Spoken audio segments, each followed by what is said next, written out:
Loué soit Jésus-Christ, sa paix soit avec vous. Je vais vous montrer pourquoi la réincarnation n'est pas possible. La théorie de la réincarnation repose sur une mauvaise intelligence de ce qu'est l'âme. L'âme, par définition, c'est le principe organisateur et animateur de la matière.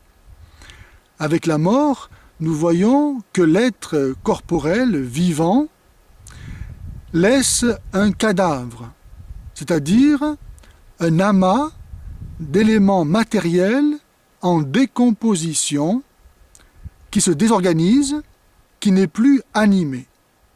L'âme, précisément, par la mort, ayant été séparée de la matière n'est plus organisée et donc se désorganise et elle n'est plus animée. Elle disparaît. Elle est morte. C'est un cadavre. Donc, pour qu'il y ait un être corporel vivant, il faut qu'il y ait une âme qui anime et organise les éléments matériels constitutifs du corps. Ce qui veut dire qu'il n'y a pas de corps vivant sans qu'il y ait une âme. Et donc, l'idée selon laquelle l'âme pourrait passer de corps en corps n'est pas possible, parce que la place est déjà prise. Une âme ne peut pas changer de corps, car s'il y a un corps vivant, il y a une âme qui anime la matière dont est fait ce corps. La deuxième raison, c'est qu'au moment de la conception, l'âme humaine est la même pour tous les hommes.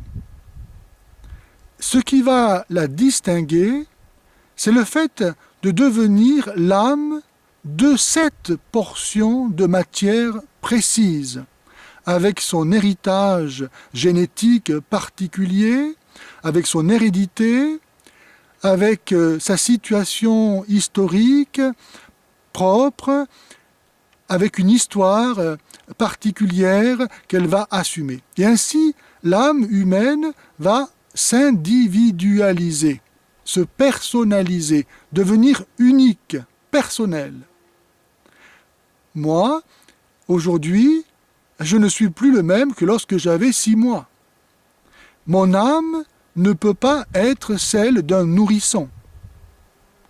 Je suis un homme, j'ai 50 ans, et qui plus est, je suis prêtre.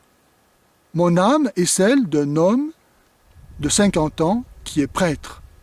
Et mon âme ne pourra donc pas être celle d'un petit enfant, ou celle d'une vieille femme, ou celle de n'importe qui d'autre. C'est mon âme à moi.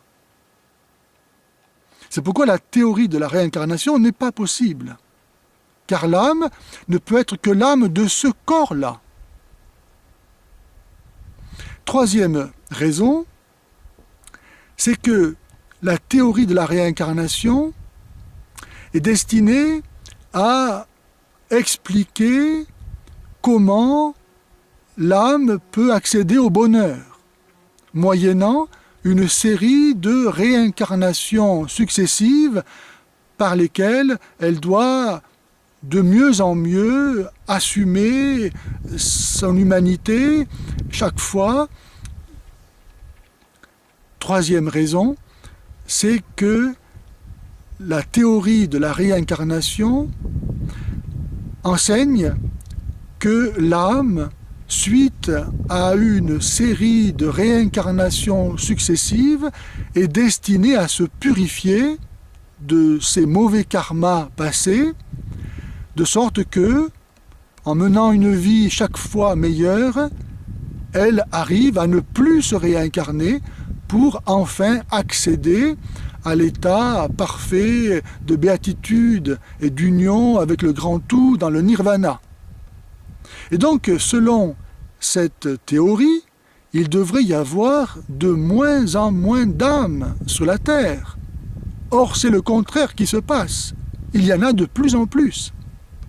Et nous voyons donc que les faits contredisent d'une façon évidente la théorie de la réincarnation, qui est fausse donc.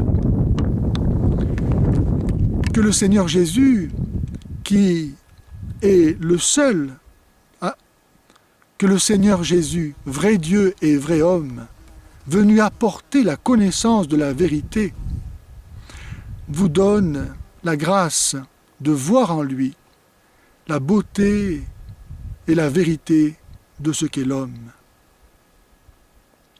Que le Seigneur Jésus, vrai Dieu et vrai homme, venu nous donner le salut, vous donne par son esprit la connaissance en lui de la vérité et de Dieu et de l'homme.